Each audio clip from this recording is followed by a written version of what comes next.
Aqui que tá falando Leandro Tenor do canal LDJ Skate, ensinando pra vocês o varial.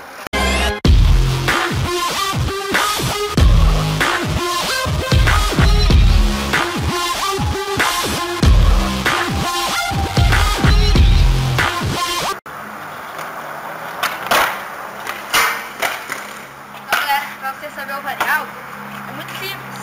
É uma base de um olho, é verdade. É tipo a base do olho aqui, ó. Mas dando um 180 com esse pé aqui, ó. Então, se mandar o olho, você vai jogar, em vez de jogar o olho aqui, ó, reto, você vai puxar ele pra trás. E vai deixar assim, ó.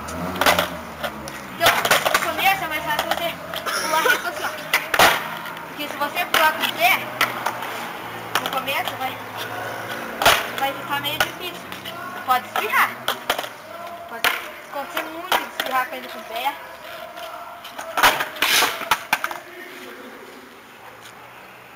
Então, a base do varial então é essa daqui, ó. Você é cheio do molho, mas faz aqui, ó. Só isso. Mandou? Pé no varial.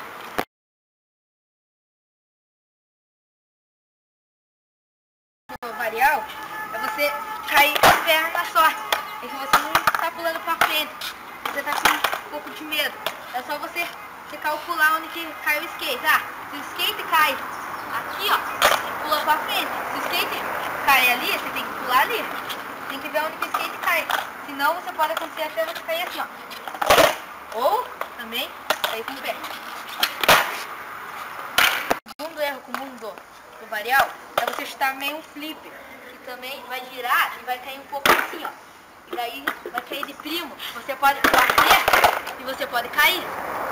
Então é bom você não dar o arrastadinho do flip como dar o do olho.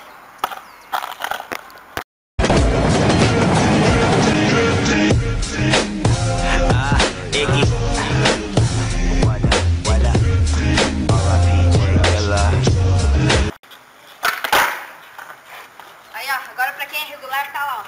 Então, ó.